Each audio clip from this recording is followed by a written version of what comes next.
Chapitre 1, le murmure des étoiles. Au début, il y avait du silence. Silence si profond qu'il résonnait comme du tonnerre dans les oreilles de ceux qui ont osé écouter. C'était un silence qui parlait, qui soutenait des secrets cosmiques dans des langues à long terme. Les étoiles, dans leur danse éternelle, tissaient des histoires de lumière et d'ombre, de création et de destruction. Ils n'ont pas seulement brillé, ils ont chanté et leurs chansons étaient les mélodies qui ont guidé les âmes perdues à la maison. Il y avait une légende, vieille du temps, qui parlait d'un royaume au-delà des étoiles, un endroit où la vérité était si pure qu'elle est devenue insupportable aux yeux des mortels. Ils ont dit que quiconque regardait directement cette vérité deviendrait une pierre, ou pire, en silence. Mais il y avait aussi ceux qui recherchaient cette vérité, qui voulaient plonger dans leur luminosité aveuglante et émerger transformés. Ils étaient les fous, les rêveurs, les poètes. Et donc, sous le manteau de la nuit étoilée, un seul voyageur leva les yeux vers le ciel. Il n'était pas sage, pas un imbécile. C'était juste un homme, avec un cœur plein de questions et une âme assoiffée de réponses. Il a entendu le murmure des étoiles et, pour la première fois, a senti qu'il l'appelait. C'était un appel qui ne pouvait pas être ignoré, une chanson qui ne pouvait pas être oubliée. Le voyageur a fermé les yeux et a laissé le silence l'impliquer. Et puis, avec un soupir qui était presque un soupir de son propre univers, il a commencé son voyage. Pas vers un endroit, mais vers une vérité. Une vérité qu'il savait pourrait le détruire ou le transformer. Mais c'était un risque qu'il était prêt à courir. Chapitre 2, le chemin des ombres. Le voyageur est entré dans la forêt, un endroit où la lumière du soleil pouvait à peine pénétrer. Les branches des arbres étaient entrelacées comme des doigts osseuses, créant une verrière qui filtra la lumière et ne laissait que des nuances danser sur le sol de la forêt. C'était un lieu de mystère, où les chuchotements des feuilles racontaient des histoires de temps oubliés. Ici, l'air était épais avec le parfum de décomposition et de renaissance. Les champignons se sont transformés en troncs pourris, transformant la mort en vie et les mousses ont tissé des tapis verts sur des pierres froides. Le voyageur a estimé qu'il entrait dans un royaume où les lois de la nature étaient différentes, où la magie était aussi réelle que respirée. Il a suivi un chemin que seuls les courageux ou les fous oseraient suivre. C'était un chemin qui serpent parmi les arbres, disparaissant et réapparaissant comme un rêve dans l'esprit d'un homme endormi. Parfois, il sentait qu'il était observé, que les yeux invisibles le suivaient dans l'obscurité. Mais il n'avait pas peur. Il savait qu'il était testé, que la forêt sondait son âme pour voir s'il était digne de continuer. En clair, il a trouvé un vieil arbre, si large que ses branches s'étendaient comme des bras ouverts pour serrer le ciel. C'était l'arbre des chuchotements, a dit les voix dans son esprit. Elle a gardé les secrets de la forêt, les secrets du monde. Le voyageur s'est approché et a mis sa main sur son tronc rugueux. Il sentit un picotement, comme si la propre vie de l'arbre le traversait. « Pourquoi cherchez-vous la vérité ?» Il chuchota l'arbre, sa voix comme le vent entre les feuilles. « Parce que j'ai besoin de savoir, » a répondu le voyageur. « Parce que je sens qu'il y a quelque chose de plus, quelque chose au-delà de ce que je peux voir et jouer. Quelque chose que seul le cœur peut comprendre. » L'arbre était silencieux pendant un long moment. Donc, avec un soupir qui était presque une complainte, elle a dit « Continuez, alors. Suivez le chemin de l'ombre jusqu'à la fin. Mais rappelez-vous, la vérité n'est pas ce que vous attendez. C'est plus et moins que vous ne pouvez l'imaginer. » Le voyageur a remercié l'arbre et a poursuivi son voyage, plus déterminé que jamais. Il savait qu'il approchait de quelque chose, un endroit où les ombres rencontraient la lumière et où la vérité serait enfin révélée. Chapitre 3, le lac des miroirs. Après des jours de voyage à travers la forêt, le voyageur est apparu dans une vallée où le clair de lune brillait comme un phare la nuit. Au centre de la vallée, il y avait un lac si calme que sa surface était comme un miroir, reflétant les étoiles et la lune avec une clarté magique. C'était le lac des miroirs, un endroit où la réalité et l'illusion ont tiré. Le voyageur s'est approché de la rive du lac et a regardé sa propre image reflétée dans l'eau. Mais ce n'était pas son visage qu'il a vu. C'était le visage d'un étranger, un haut. Moi qu'il n'a pas reconnu. Il toucha son propre visage, sentant sa barbe à fer et les lignes de préoccupation sur son front. Mais la réflexion n'a pas changé. C'était toujours le visage d'un étranger. Confus, le voyageur a regardé autour de lui, dans l'espoir de voir quelqu'un d'autre. Mais il était seul. Seulement lui et le lac et le ciel plein d'étoiles au-dessus. Il regarda l'eau et cette fois, il a vu non seulement un visage différent, mais une vie différente. Il s'est vu dans un endroit qu'il n'a pas reconnu, faisant des choses qu'il n'avait jamais faites. C'était comme regarder une vie qui aurait pu être, ou peut-être à une vie qui pourrait encore être. Il se retira, effrayé. Quel était cet endroit? Quel était ce lac? Il a de nouveau regardé l'eau, et cette fois, il a vu non seulement une réflexion, mais beaucoup. Chacun a montré une version différente de lui-même, chacune vivant une vie différente, faisant des choix différents. C'était comme si le lac lui montrait toutes les possibilités de sa vie, toutes les façons qu'il aurait pu prendre et toutes les façons qu'il pouvait prendre. Le voyageur sentit un froid à travers sa colonne vertébrale. Il a ensuite compris que le lac n'était pas seulement un miroir, mais un portail. Un portail pour toutes les vies qu'il pouvait vivre, pour toutes les vérités qu'il pouvait connaître. Il regarda à nouveau l'eau, et cette fois, il a vu une image qui le frissonnait. C'était lui, mais pas comme il l'était maintenant. C'était lui comme il pouvait l'être s'il trouvait la vérité qu'il cherchait. Il tendit la main, hésita et toucha la surface de l'eau. La réflexion a agité et, un instant, il avait l'impression de tomber. Mais ensuite, il s'est rétabli et s'est retiré. Il n'était pas prêt. Pas encore. Il avait besoin de mieux comprendre, devait se préparer à ce qui allait arriver. Il s'éloigna du lac et s'assit sur une pierre, regardant les étoiles. Il savait qu'il approchait de la vérité, mais il savait aussi que la vérité n'était pas quelque chose qui pouvait simplement être vu ou joué. C'était quelque chose qui devait être vécu, expérimenté. C'était quelque chose qui changerait tout. Chapitre 4, le jardin des possibilités. Le voyageur a laissé le lac des miroirs et a continué son voyage. Il savait qu'il approchait de quelque chose, un endroit où la vérité serait révélée. Mais il savait aussi que la vérité n'était pas quelque chose qui pouvait simplement être trouvé. C'était quelque chose qui devait être recherché, persécuté, conquis. Il est entré dans un jardin où les fleurs brillaient avec sa propre lumière, illuminant le chemin devant lui. C'était le jardin des possibilités, un endroit où chaque fleur représentait un chemin différent, un choix différent, une vie différente. Les fleurs chuchotèrent en passant, sa voix comme le vent entre les pétales. Ils l'ont appelé, lui offrant des visions de vie qu'il pouvait vivre, des vérités qu'il pouvait connaître. Il s'arrêta devant une fleur dont la luminosité était plus intense que les autres. C'était une fleur d'or avec un centre qui semblait contenir toute la lumière de l'univers. Il a tendu la main et a touché l'un des pétales. Immédiatement, il a été inondé de visions. Il s'est retrouvé dans un lieu de lumière éternelle, où les ombres n'existaient pas et où la vérité était si brillante qu'elle était presque aveugle. Il ressentait une paix qu'il n'avait jamais ressentie auparavant, une certitude qui remplissait chaque partie de son être. Mais ensuite il a vu autre chose. Il a vu que cette vie, cette vérité, n'était pas pour lui. C'était une possibilité, oui, mais ce n'était pas sa possibilité. C'était une vérité qu'un autre pouvait connaître, mais pas lui. Il se retira, sentant une tristesse qu'il ne pouvait pas expliquer. Il avait trouvé une vérité, mais ce n'était pas la vérité qu'il recherchait. Il a continué à travers le jardin, jouant d'autres fleurs, voyant d'autres possibilités. Chacun a offert une vérité différente, une vie différente. Mais aucun ne semblait certain. Aucun ne semblait être votre vérité. Il a commencé à désespérer, se demandant s'il trouverait jamais ce qu'il cherchait. Peut-être que la vérité n'était pas quelque chose qui pouvait être trouvé. C'était peut-être quelque chose qui devait être créé, façonné, forgé. Il était sur le point d'abandonner, de quitter le jardin et de continuer son voyage ailleurs quand il a vu une fleur dans le coin plus éloigné. C'était une petite fleur avec des pétales d'argent, avec un centre qui semblait contenir l'obscurité entière de l'univers. Il s'approcha avec hésitation et tendit la main. Mais avant qu'elle ne puisse toucher la fleur, a-t-elle dit. « Tu me cherchais, murmura la fleur, ta voix comme le vent entre les étoiles. Mais vous n'êtes pas prêt. Vous ne comprenez toujours pas. Qu'est-ce que je ne comprends pas ? Demanda le voyageur, frustré. Qu'est-ce que je dois comprendre ? La fleur a été silencieuse pendant un long moment.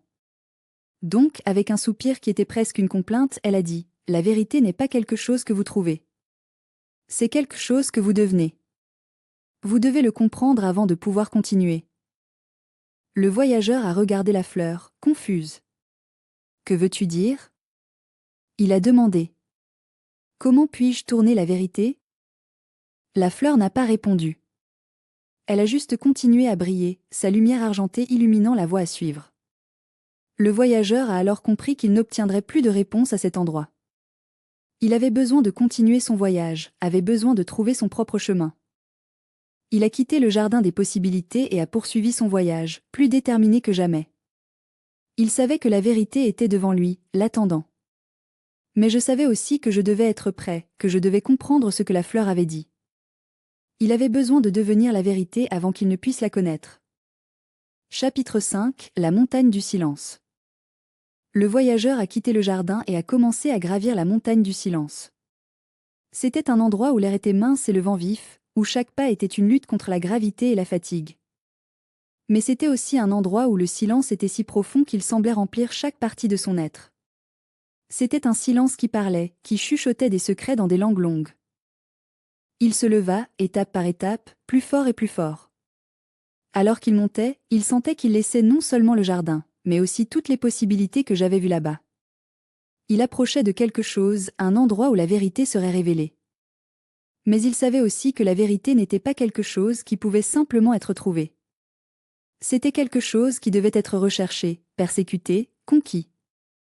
Il s'arrêta pour se reposer dans un plateau, regardant le ciel au-dessus. Les étoiles brillaient d'une intensité qu'il n'avait jamais vue auparavant, comme si elles essayaient de lui dire quelque chose. Il ferma les yeux et entendit le silence. Et puis, avec un soupir qui était presque un soupir de l'univers lui-même, il a compris. Il a compris que la vérité n'était pas quelque chose qui pouvait être vu ou touché. C'était quelque chose qui devait être vécu, expérimenté. C'était quelque chose qui changerait tout. Il a compris que la vérité n'était pas une destination, mais un voyage. Un voyage qu'il faisait déjà, qu'il vivait déjà. Il a continué à se lever, plus déterminé que jamais. Il savait qu'il s'approchait du sommet, l'endroit où la vérité serait révélée. Mais il savait aussi que la vérité n'était pas quelque chose qui pouvait simplement être trouvé.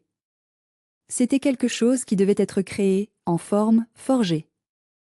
Il a finalement atteint le sommet de la montagne, où le silence était si profond qu'il semblait remplir chaque partie de son être. Il regarda autour de lui, attendant quelque chose, quelqu'un. Mais il n'y avait rien.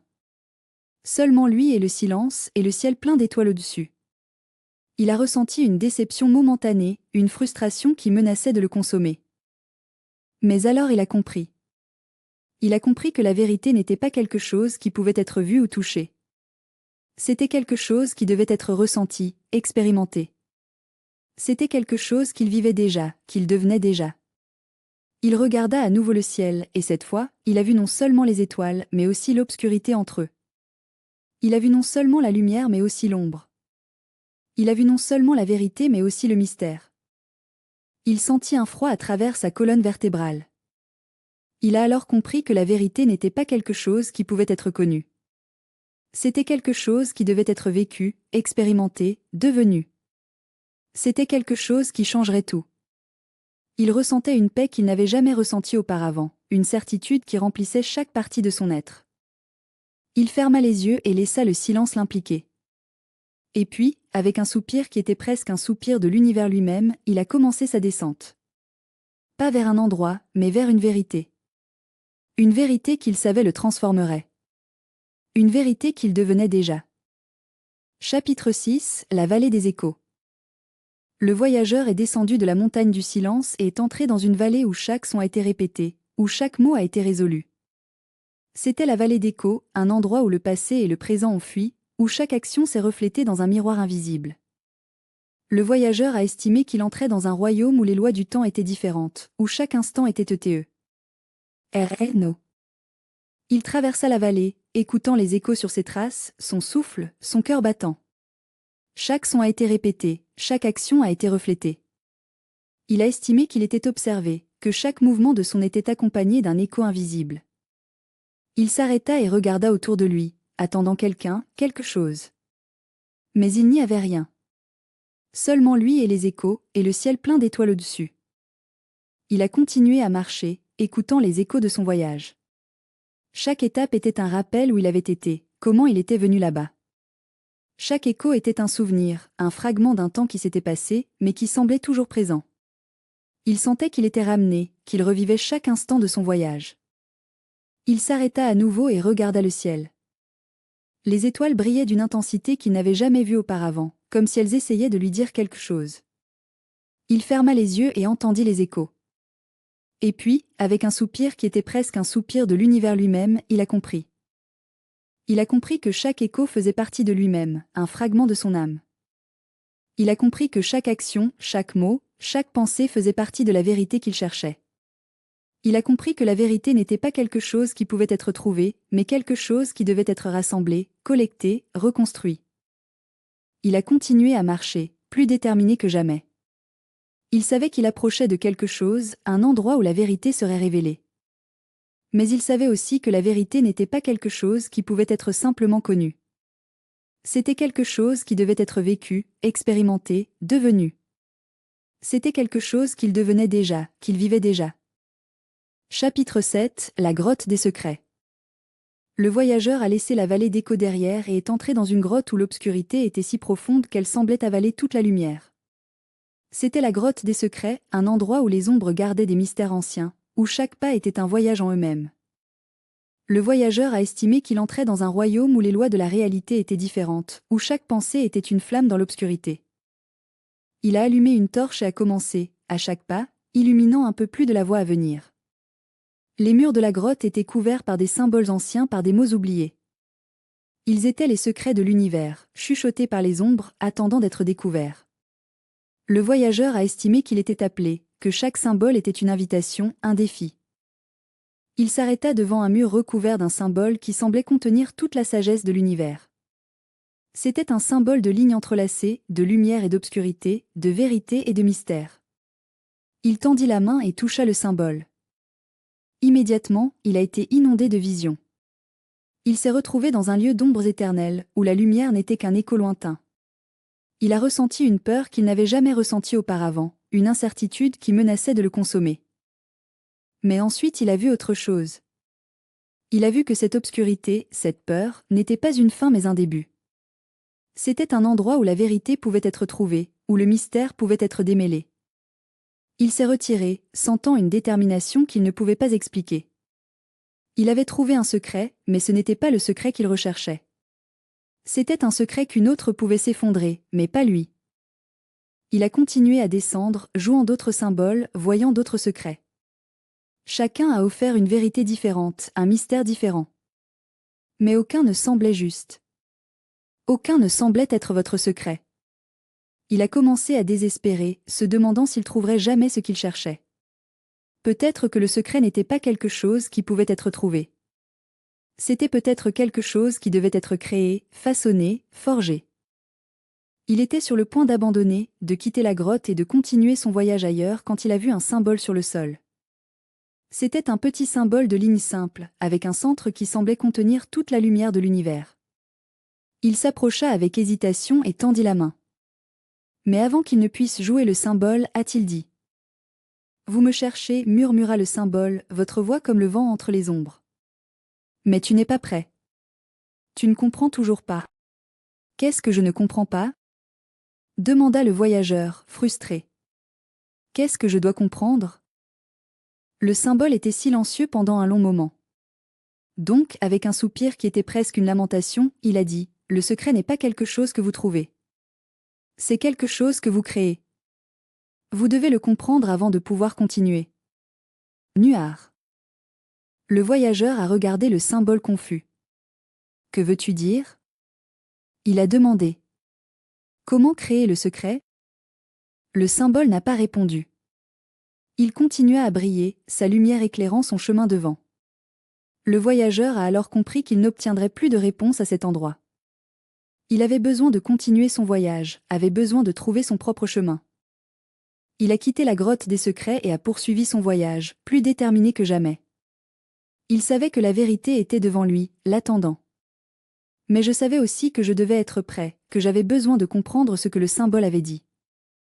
Il avait besoin de créer le secret avant qu'il ne le connaisse. Chapitre 8, la rivière de l'oubli. Le voyageur a quitté la grotte et a trouvé une rivière dont les eaux étaient si claires qu'elle semblait possible de les voir au cœur de l'univers. C'était la rivière de l'oubli, un endroit où le passé et le futur ont fusionné, où chaque mémoire était une goutte de courant éternel. Le voyageur a estimé qu'il entrait dans un royaume où les lois du temps étaient différentes, où chaque instant était un nouveau départ.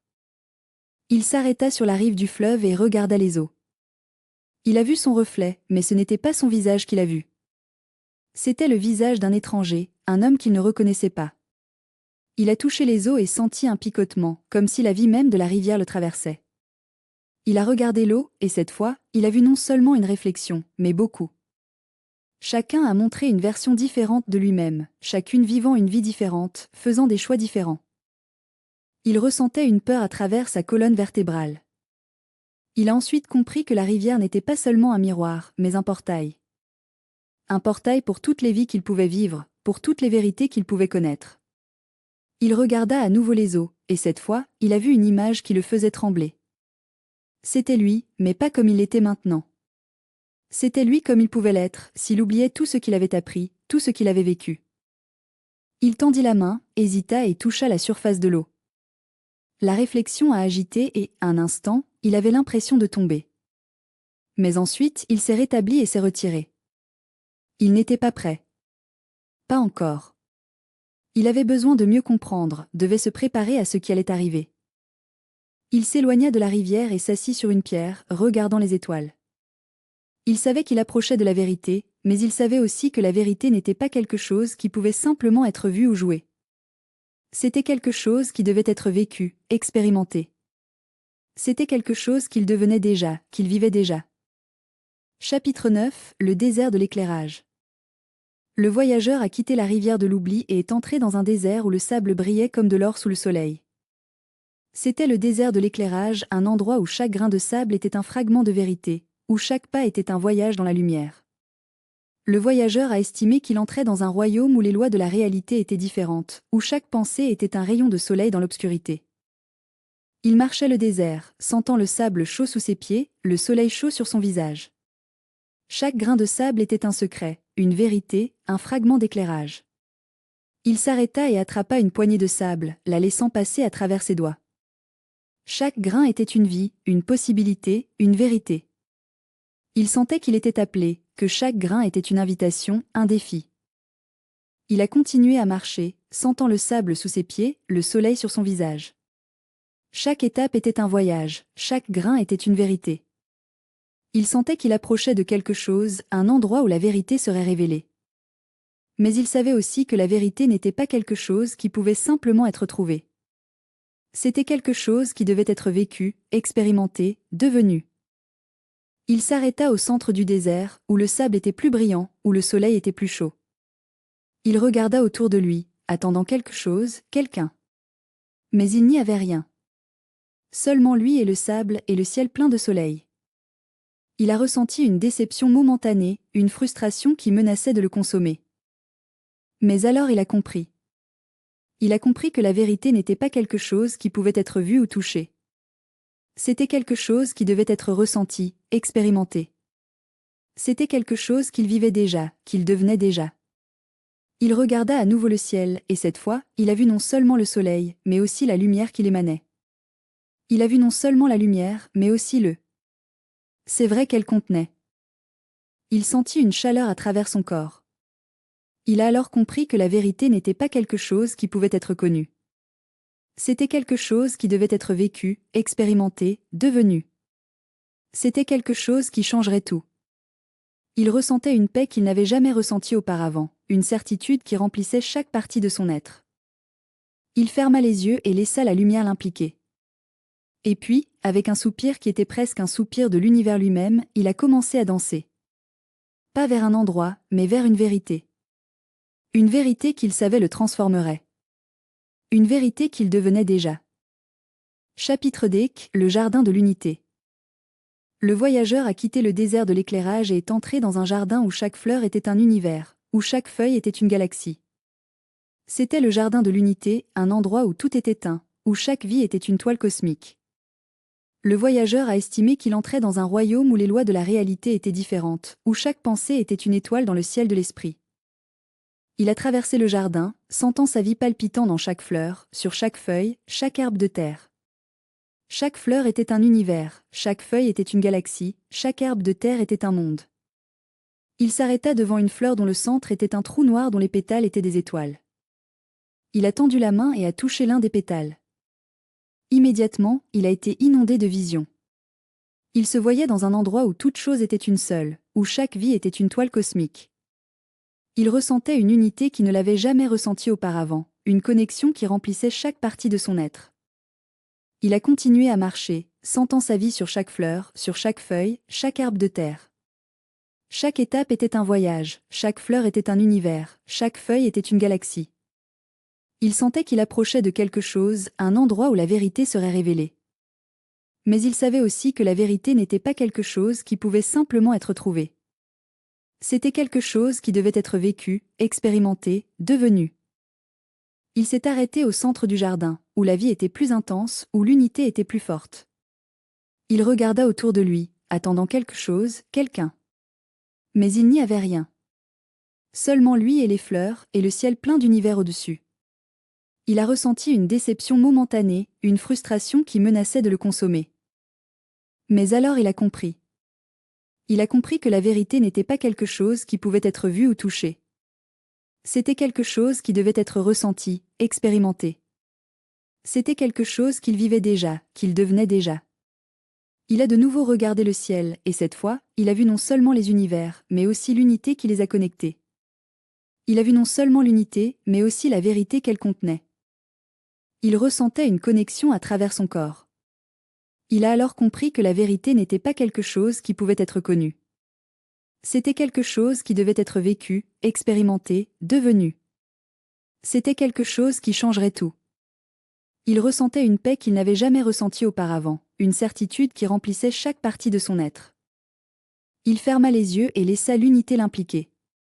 Et puis, avec un soupir qui était presque un soupir de l'univers lui-même, il a commencé à chanter. Pas vers un endroit, mais vers une vérité. Une vérité qu'il savait le transformerait. Une vérité qu'il devenait déjà. Chapitre 11, le temple du silence éternel. Le voyageur a quitté le jardin de l'unité et a trouvé un temple où le silence était si profond qu'il semblait avaler tous les sons. C'était le temple du silence éternel, un endroit où toutes les mots étaient inutiles, où chaque pensée était un écho dans la chambre d'esprit. Le voyageur a estimé qu'il entrait dans un royaume où les lois de la réalité étaient différentes, où chaque respiration était un mantra dans le vide. Il entra dans le temple, sentant que le silence enveloppait chaque partie de son être. Chaque étape était un écho, chaque souffle était un mantra, chaque pensée était un soupir dans le vide. Il s'arrêta au centre du temple, où le silence était plus profond, où le vide était plus complet. Il regarda autour de lui, attendant quelque chose, quelqu'un. Mais il n'y avait rien. Seulement lui et le silence, et le vide ci-dessus. Il ressentait une peur à travers sa colonne vertébrale. Il a ensuite compris que le temple n'était pas seulement un endroit, mais un portail. Un portail pour toutes les vérités qu'il pouvait connaître, pour tous les silences qu'il pouvait entendre. Il regarda à nouveau le vide, et cette fois, il a vu non seulement le silence, mais aussi la vérité qu'il contenait. Il sentit une paix traverser son corps. Il a alors compris que la vérité n'était pas quelque chose qui pouvait être connu. C'était quelque chose qui devait être vécu, expérimenté, devenu. C'était quelque chose qu'il vivait déjà, qu'il devenait déjà. Il regarda à nouveau le vide, et cette fois, il a vu non seulement le silence mais aussi l'unité qu'il contenait. Il ferma les yeux et laissa le silence l'impliquer. Et puis, avec un soupir qui était presque un soupir de l'univers lui-même, il a commencé à méditer. Pas vers un endroit, mais vers une vérité. Une vérité qu'il savait le transformerait. Une vérité qu'il devenait déjà. Chapitre 12, le retour. Le voyageur a quitté le temple du silence éternel et a recommencé son voyage. Il savait qu'il avait trouvé la vérité, qu'il était devenu la vérité. Mais il savait aussi que la vérité n'était pas quelque chose qui pouvait être simplement connu. C'était quelque chose qui devait être vécu, expérimenté, devenu. C'était quelque chose qu'il vivait déjà, qu'il devenait déjà. Il est revenu à travers le jardin de l'unité, sentant sa vie sur chaque fleur, sur chaque feuille, chaque herbe de saleté. Il est revenu à travers le désert de l'éclairage, sentant le sable chaud sous ses pieds, le soleil chaud sur son visage. Il revint à travers la rivière de l'oubli, sentant les eaux froides dans ses mains, les échos de ses souvenirs. Il revint à travers la grotte des secrets, sentant les ombres dans ses yeux, les symboles dans ses mains. Il est revenu à travers la vallée d'échos, écoutant les échos sur ses traces, son souffle, son cœur battant.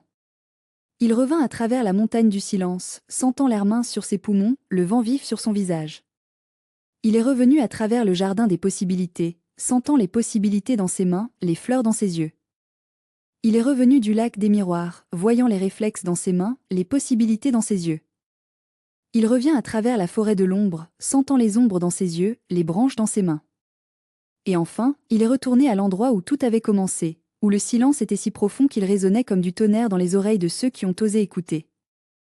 Il regarda le ciel, voyant les étoiles briller avec une intensité qu'il n'avait jamais vue auparavant. Il sentait qu'il avait changé, qu'il était devenu autre chose, quelque chose de différent. Il sentait qu'il avait trouvé la vérité, qu'il était devenu la vérité. Mais il a également estimé que la vérité n'était pas quelque chose qui pouvait simplement être connu. C'était quelque chose qui devait être vécu, expérimenté, devenu. C'était quelque chose qu'il vivait déjà, qu'il devenait déjà. Il ferma les yeux et laissa le silence l'impliquer. Et puis, avec un soupir qui était presque une bouffée de l'univers lui-même, il sourit. Il savait que son voyage n'était pas terminé. Il savait que la vérité n'était pas une destination, mais un voyage. Un voyage qu'il continuerait à vivre, expérimenter, à devenir. Un voyage qui le transformerait, ce qui le conduirait à des endroits qu'il n'avait jamais imaginés, qui ferait de lui quelque chose dont il n'avait jamais rêvé. Et donc, sous le manteau de la nuit étoilée, le voyageur a poursuivi son voyage. Pas vers un endroit, mais vers une vérité. Une vérité qu'il savait le transformerait. Une vérité qu'il devenait déjà. Une vérité qu'il vivait déjà. Une vérité dans laquelle il était déjà.